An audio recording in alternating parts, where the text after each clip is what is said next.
அப்பா என்னை அழைத்தது என்னப்பா அப்படின்னு கேட்டான்.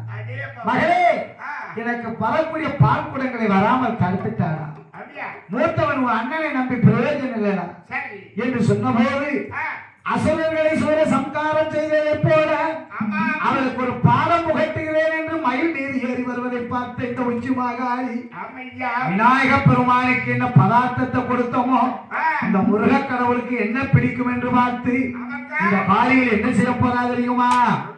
சாந்தாளே தலைமொழிகி சந்தானத்தால் கோலம் போட்டு தலைவாளை இடைவெளித்து தண்ணீரை தான் தெரிஞ்சிட்டாளே.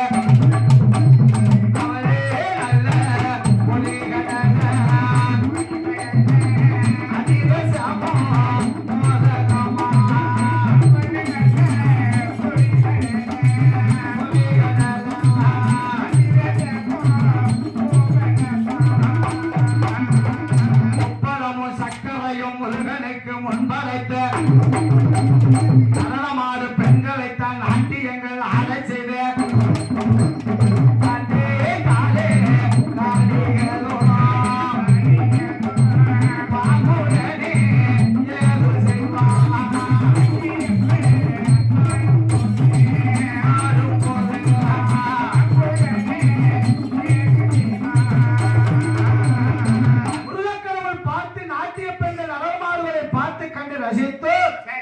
அழகுக்கெல்லாம் அழகு பெற்ற முருகன் வள்ளி குளத்திய தேடி போயிட்டார். ஆக இரண்டாவது பிள்ளையை நம்பி பிரயோஜனம் இல்லை. அப்பத்தான் இந்த ஈஸ்வரன் யாரையும் ஞாபகம் வந்தது தெரியுமா? மலையேறி போனாலும் மச்சின ஒருத்த வேணும்படா. அந்த மச்சினே யாரு? அந்த கோபாலக்கண்ணன் பரந்தாமன் பச்சை மாதன் அரங்கநாயகன். பார்க்கடலிலே வள்ளி கொண்ட வைகுந்த வாசகன் அழைத்த போது அவர் கருடவாகனத்தில் விரைந்து வந்தார்.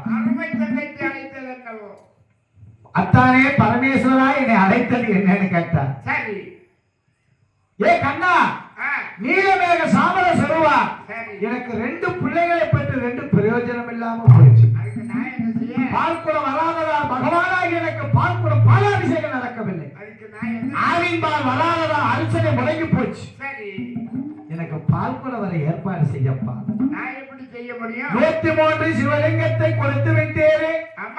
அந்த 103 சிவலிங்க காளிகள் கோட்டையில் இருக்க வரைக்கும் நான் பக்கத்திலேயே போக முடியும்.